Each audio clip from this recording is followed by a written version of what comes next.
Hoje a gente vai aprender sobre casos especiais dentro da segunda lei de Mendel, bem como aprender sobre os desequilíbrios que a gente tem nos nossos ecossistemas. Vamos começar com a parte dos casos especiais dentro da segunda lei de Mendel. O primeiro caso especial que a gente vai ver é a interação gênica. O que fala da interação gênica? Na interação gênica, eu preciso de 2 ou mais genes para uma característica poder se expressar. E um caso de interação gênica é os periquitos australianos e as cristas de galinha. Por quê? Porque são 2 genes que definem qual vai ser a cor do periquito, por exemplo. Olha, para o periquito ser azul, a gente precisa ter um Bzão e 2 Yzinhos, ou seja, B e Y. Para ser verde, a gente precisa de um Bzão e um Yzão. Para ser amarelo, a gente precisa de 2 Bzinho e um Yzão. E para ser branco, a gente precisa de 2 Bzinhos e 2 Yzinhos. Então, tá vendo que é B e Y? E é o B e o Y que tá definindo qual que vai ser a cor do periquito. Ou seja, 2 genes que definem a cor do periquito. Agora, vamos para epistasia. Na epistasia, um gene vai atrapalhar a manifestação do outro. E um caso de epistasia é dos labradores. Porque, ó, um labrador que tem Ezinho, é aquele albino que a gente fala que é porque ele é da cor dourada. Se a gente tem a ação de uma enzima ezona, a gente vai começar a ter Ezão, Bzinho. E Ezão, Bzinho é da cor marrom. E se eu também tenho a ação da enzima Bzão, eu começo a ter Ezão, Bzão. E Ezão, Bzão é a cor preta. Aí, ó, tá vendo que a enzima Ezão e a enzima Bzão são enzimas dominantes? Pois é, o que isso quer dizer? Se eu tenho no indivíduo Ezinho, a gente não manifesta a enzima ezona, nem a enzima ezona como a enzima Bzona. Então, se um indivíduo tem Ezinho, nenhuma cor vai se manifestar nele. É por isso que aqui, olha, quando a gente falou do Ezinho, a gente falou que é albino, porque teoricamente não manifesta nenhuma cor.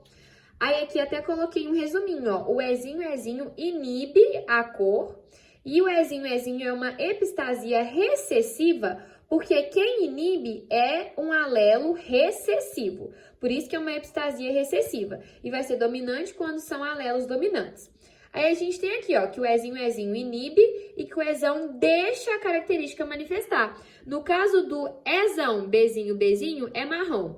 E do Ezão, Bzão, é preto. Agora a gente vai para a herança quantitativa.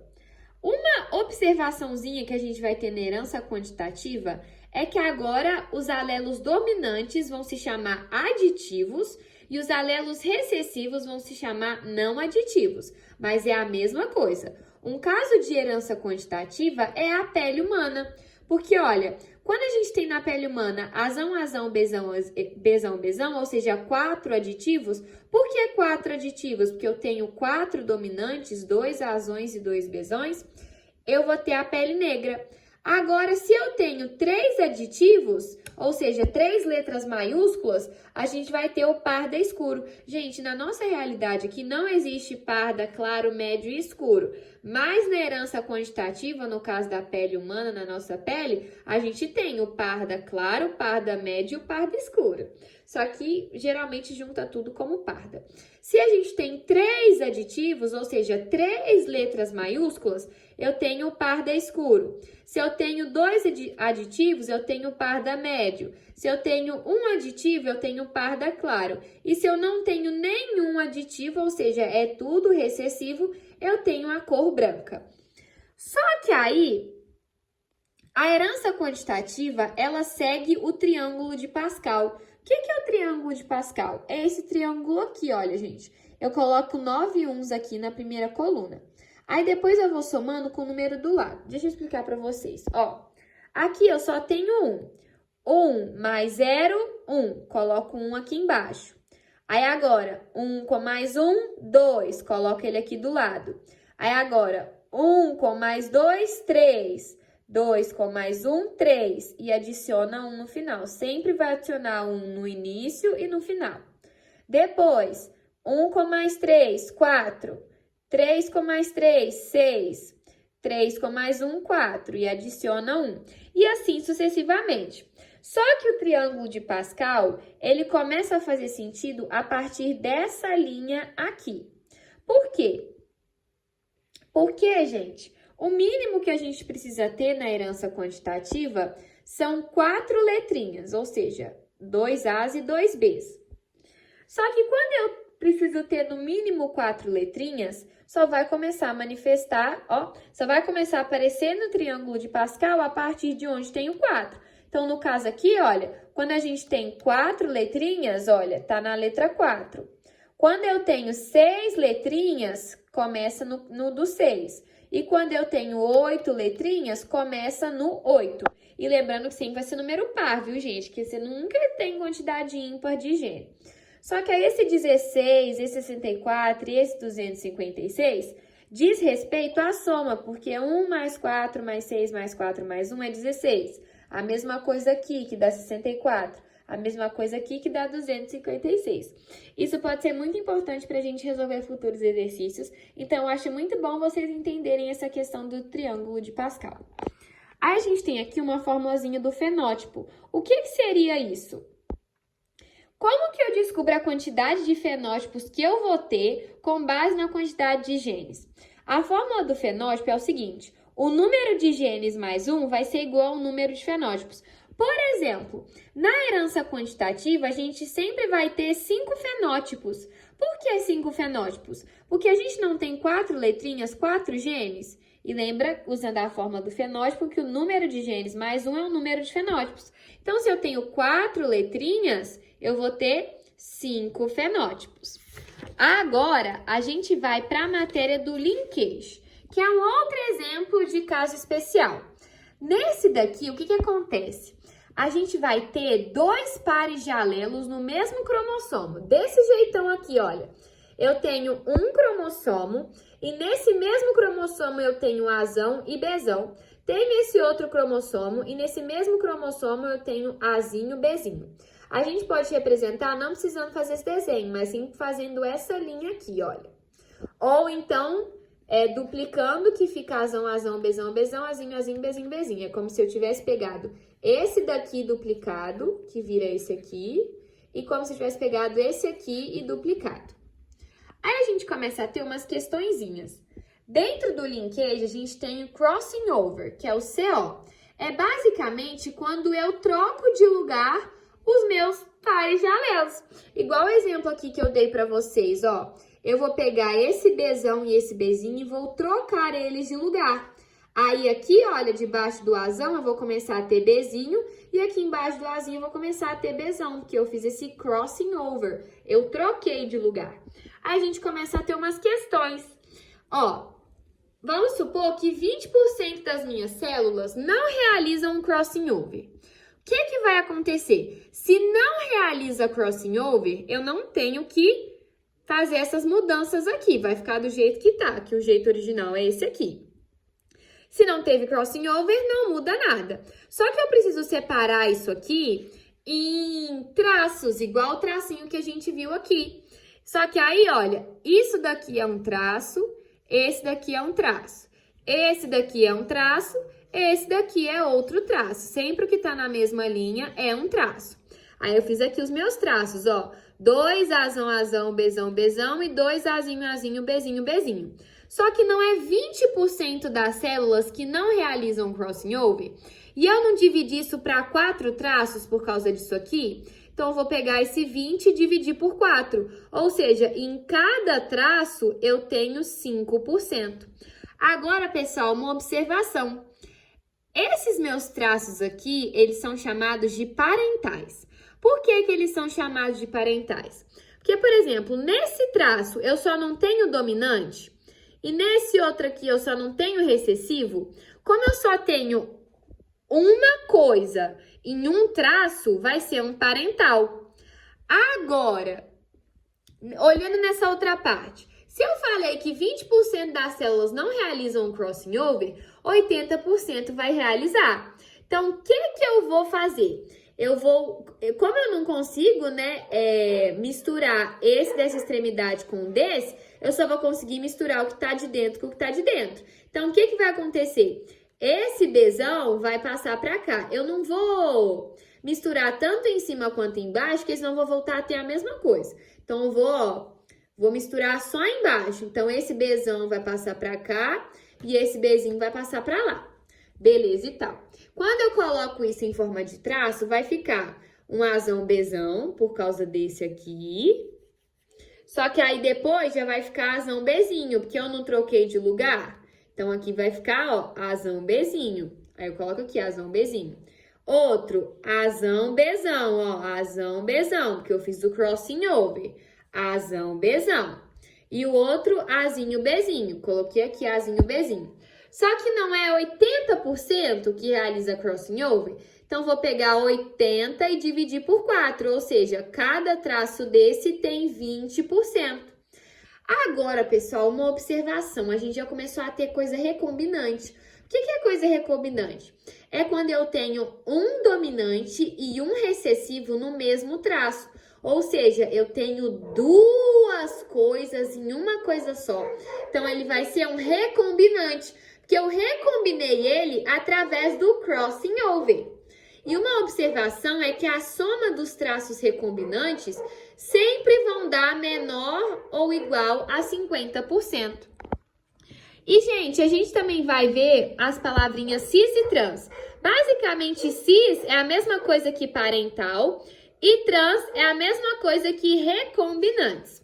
Outra coisa, pessoal, no linkage, a gente mede essa distância aqui, olha. Essa distância entre o A e o B. Só que como que a gente descobre qual que é essa distância? Através da porcentagem, porque a minha porcentagem é a minha distância. Então, por exemplo, se nesse traço eu tive 20% de porcentagem, quer dizer que a minha distância entre A e B é 20. Só que não é 20 metros, pode ser 20 UR, 20 cm ou 20 morganídeos. Outra observação é que quanto maior for a minha distância, maior é a minha chance de ter crossing over. É muito mais fácil ter crossing over quando a distância entre eles é maior. Agora, gente, a gente vai entrar na segunda parte da matéria, que é dos desequilíbrios nos ecossistemas. Gente, desequilíbrio vem de uma coisa que não tá certa, que tá tendo problema. Então, a gente vai falar justamente dos problemas que a gente está tendo no nosso mundo. Vamos começar falando do Protocolo de Kyoto. O Protocolo de Kyoto foi um tratado feito entre os países para tentar diminuir a emissão de gases do efeito estufa. E uma observação muito engraçada é que os Estados Unidos está entre os poucos países que não quiseram fazer o tratado, o Protocolo de Kyoto, e os Estados Unidos é responsável por 25% de toda a poluição que a gente tem no mundo. E olha para vocês verem, eles é um dos mais responsáveis pela poluição e não quiseram participar do tratado. A gente vai começar agora a falar dos fenômenos de desequilíbrio, começando pela inversão térmica. Olhando ao pé da letra, inversão é mudança e térmica vem de temperatura. Mas vamos aprofundar isso aí. Ó, quando a gente está num dia quente, a fumaça da poluição, ela fica aqui no nosso meio disperso. Depois, como que ela fica dispersa no nosso meio? Por causa dos raios solares que vêm na forma de calor. Aí, quando os raios solares meio que aquecem aqui o nosso meio, ele faz com que o ar mais perto da superfície fique mais quente, ou seja, menos denso. Isso facilita com que a fumaça da poluição possa se alastrar por outros lugares, ao invés dela ficar retida em uma coisa só. Porque se o meio fica menos denso, fica mais fácil da fumaça ter por onde escapar. Só que nos dias frios, a gente não tem raio solar suficiente para poder aquecer a minha superfície. Então, se a minha superfície não fica quente, isso significa que a gente vai ter mais densidade. Se tem mais densidade, fica mais difícil da minha fumaça da poluição escapar. Então, ela não escapa. Ela fica sendo acumulada, acumulada, acumulada. E quando ela se acumula, ela não deixa o ar frio subir. E ela também não sobe, porque ela ficou presa aqui.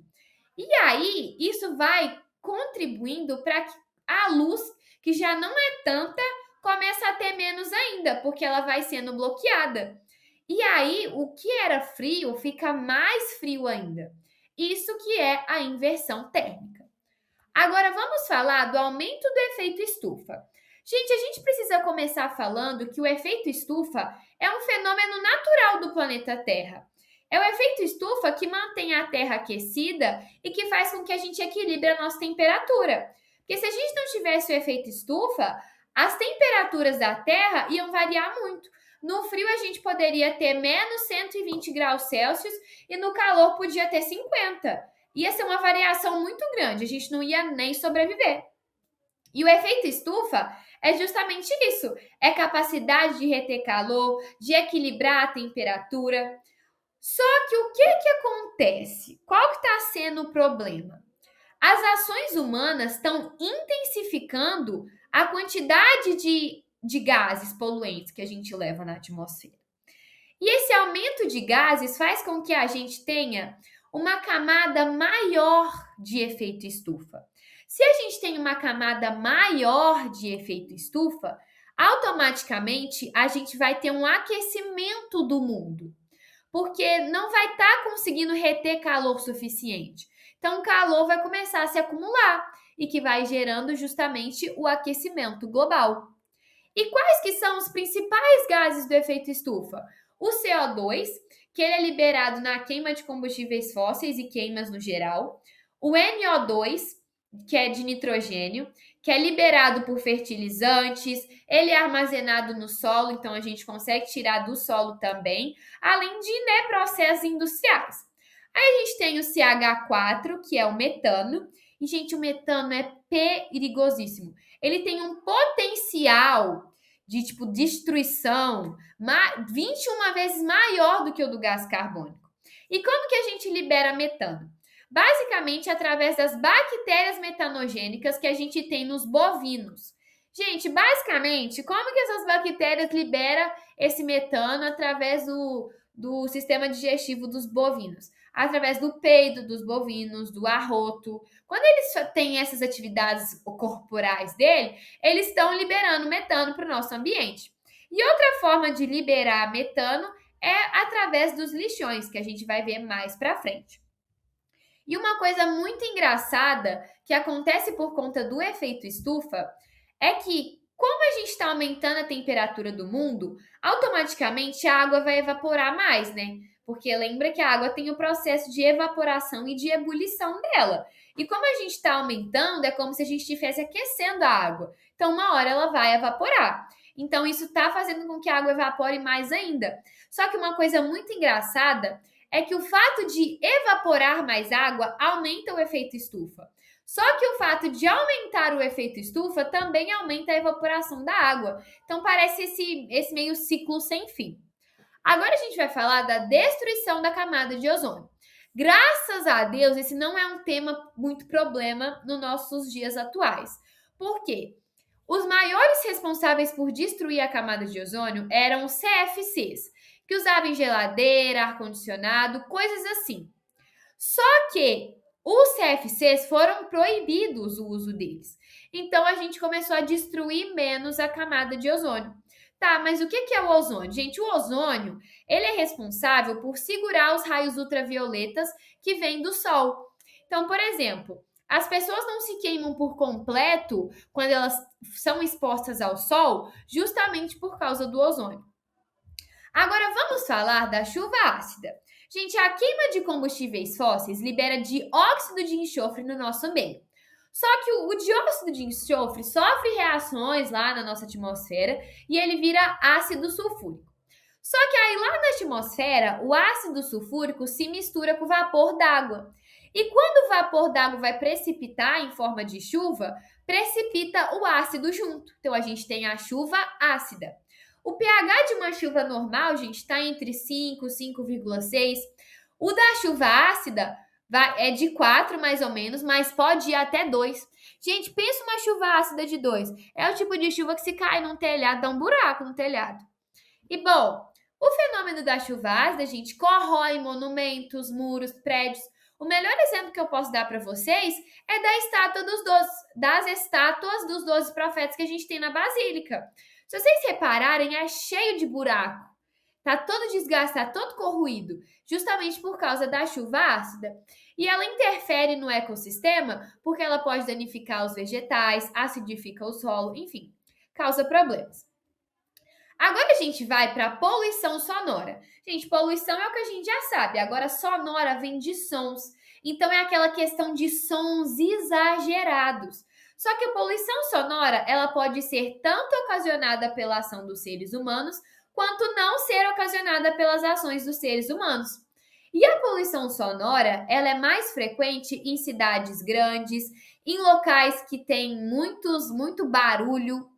E a gente tem um acordo da Organização Mundial da Saúde, um acordo não, gente, um dado da Organização Mundial da Saúde, que, tipo, até 2050, uma a cada 4 pessoas vai ter algum grau de perda auditiva. Para vocês terem noção de como a poluição sonora é um problema que precisa ser falado sobre, porque ele tem sido cada vez maior. E aí, uma forma de a gente não danificar a nossa audição por conta da poluição sonora é utilizando EPIs, que é um negocinho que você coloca no ouvido. E as consequências da poluição sonora, gente, são várias.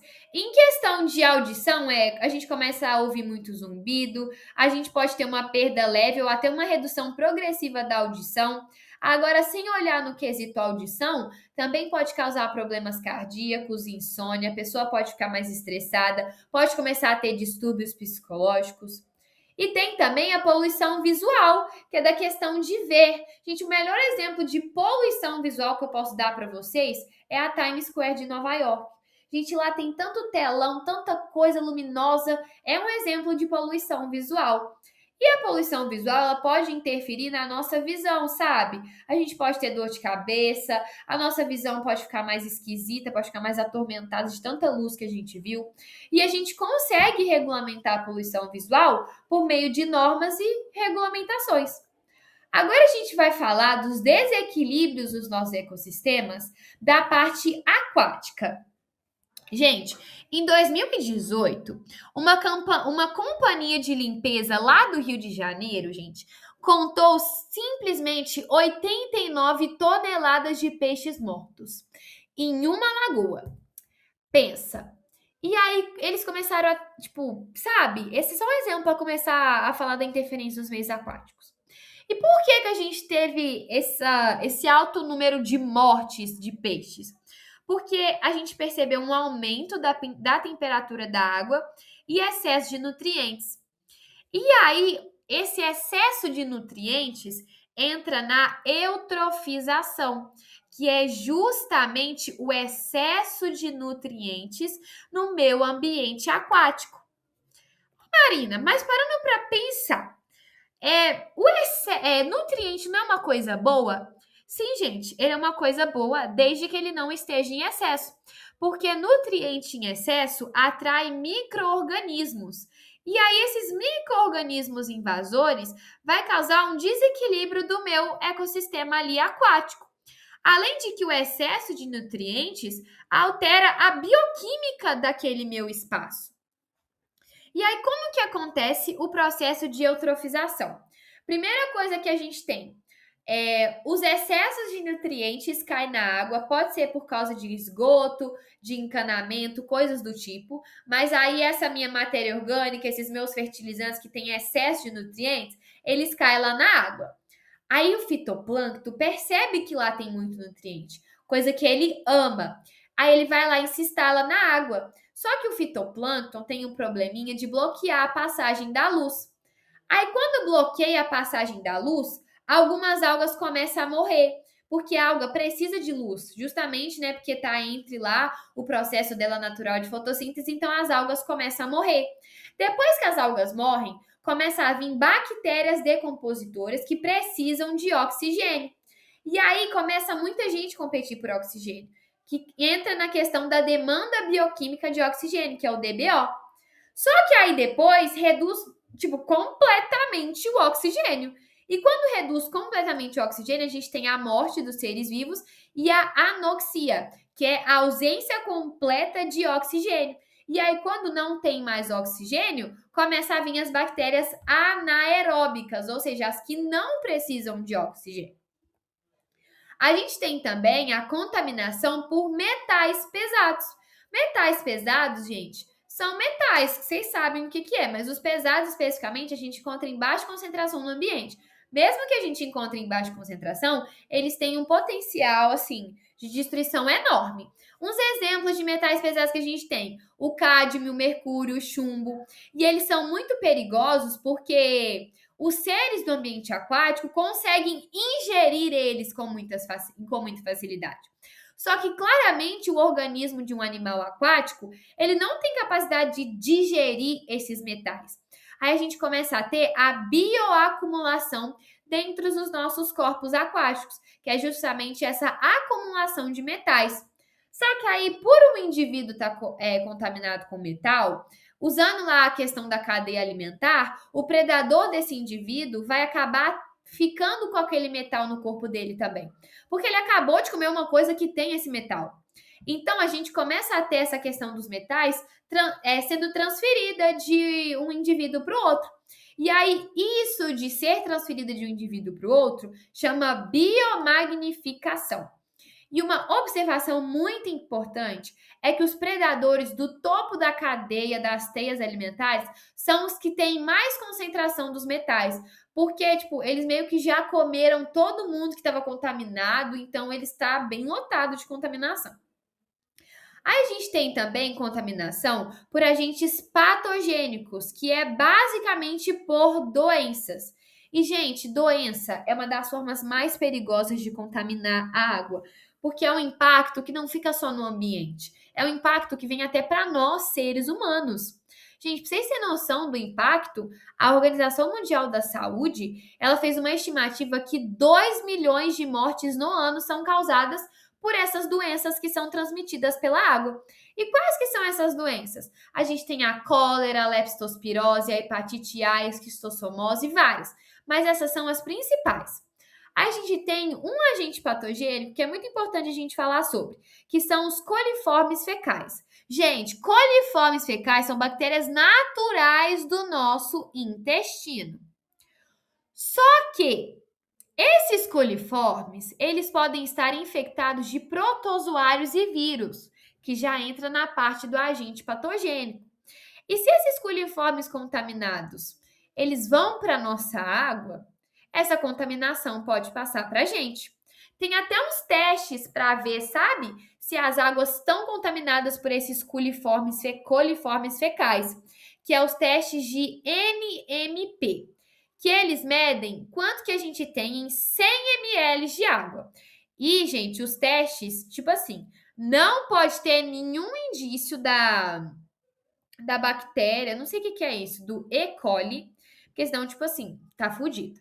E aí a gente tem uma coisa lá do meio ambiente, que é o CONAMA, que ele permita que a gente tenha até 4 mil coliformes por 100 ml de água. Agora a gente tem a contaminação por petróleo. Como que a gente consegue ter a contaminação por petróleo?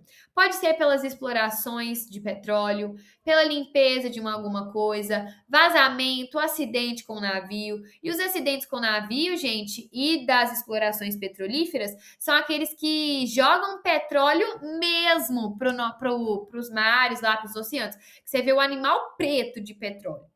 Gente, pra vocês terem noção de como que o petróleo é destruidor, 1 centímetro de óleo do petróleo, ele consegue reduzir a passagem da luz no nosso ecossistema aquático de 200 para 20 metros. Então, você pensa, isso afeta muito as algas, né, coitadas? Aquelas que ficam lá no fundo e precisam de luz, não vai ter luz mais, né? E não só afeta as algas, como também afeta a oxigenação da água em si e a oxigenação dos peixes, porque os peixes, eles respiram pelas brânquias. E aí, se vem o óleo entra dentro da brânquia dele e não faz o oxigênio passar. E não só essa parte dos peixes e das águas, mas as aves marinhas. Elas ficam tão cobertas de petróleo que elas não conseguem voar, elas não conseguem regular a própria temperatura corporal, elas não conseguem caçar e muito menos ter proteção contra o frio. Agora a gente vai entrar na radioatividade e na questão da poluição térmica. A radioatividade é originada de contaminantes artificiais. E, gente, eles são muito perigosos, porque radioatividade, ela causa efeito de anos. Por anos você tem radiação sendo liberada. Um exemplo é Chernobyl. Até hoje tem áreas de Chernobyl que você não pode chegar nem perto, porque tem muito índice de radioatividade. E quais que são os efeitos da radioatividade? A gente tem alterações nas funções citológicas, mudança no DNA e outra coisa, gente. Se uma pessoa de uma família lá, ela é contaminada por radioatividade, essa contaminação pode passar para os descendentes dessa pessoa que foi contaminada, para os filhos, por exemplo. E quando a gente tem contato com a radioatividade, a gente pode ter câncer ou até mesmo morte na hora.